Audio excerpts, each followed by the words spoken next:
Good morning to you all. I come to you this week with another reading vlog, but this one is slightly different because I will be reading on my little e-reader. I'm going to be reading The Picture of Dorian Gray by Oscar Wilde on my e-reader because it's not too long and I want to see how it is to read on an e-reader with a short-ish book. It's not going to be very interesting probably for you to watch this because you won't be able to see a book flicking pages or even the cover of the book or anything. You'll just see me staring at this little e-reader. But I'll try and make it interesting for you.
we have reached the end of this reading vlog. I know it was a little bit shorter this time than my reading vlogs have been the past few times that I've done them, I think, or maybe just the previous one. But I kind of wanted to do a more short, compact, concentrated reading vlog as opposed to stretching it out over weeks again. I don't know how I feel about the story yet, The Picture of Dorian Gray, because I feel like not that much has happened yet. I've only just got to the part where his portrait is starting to change. I'm almost halfway through. So I feel like from now on it's going to start to become a little bit more interesting, because I will kind of get to see the whole point of the story and see how his portrait keeps on changing, see kind of how that affects him and what decisions he decides to make to, I don't know, hinder his portrait from changing anymore. So yes, so far I'm enjoying this little e-reader. I am enjoying reading on it so much, and I also feel like I feel more productive when I'm reading on here because the pages are smaller, so I have to flip to the next page much more frequently than I would in a regular paperback book. So it feels like I'm reading a lot faster than I actually am, or than I normally feel like I'm reading, which is nice. So yes, I'm happy to have this e-reader to read on now, and it's also really nice to have something light to hold and not have to hold open the book pages and everything. So I do see the appeal of an e-reader, but I do love a physical book. So I don't know. I have quite a few books on this e-reader already.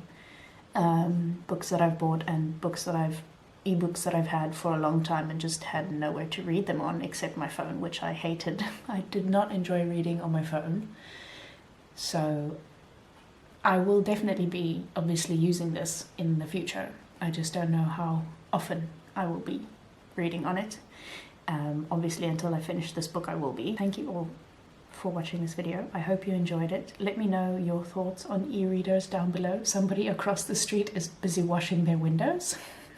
Sorry, I got distracted. I'm like a dog with a squirrel. Let me know your thoughts on e-readers. If you own one, how do you use it? Do you use it when you travel? Is it your main mode of reading?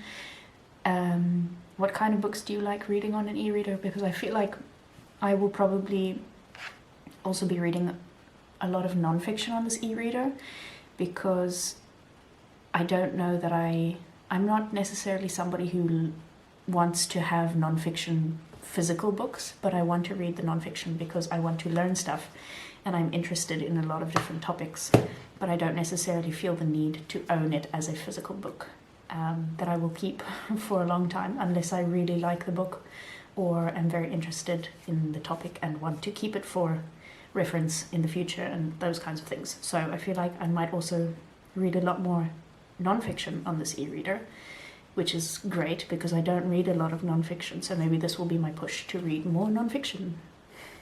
But anyway, thank you all for being here. Enjoy the rest of your weekend or your Sunday, or whenever you're watching this. Enjoy your week, have a lovely day, and I will see you again next week. Cheers.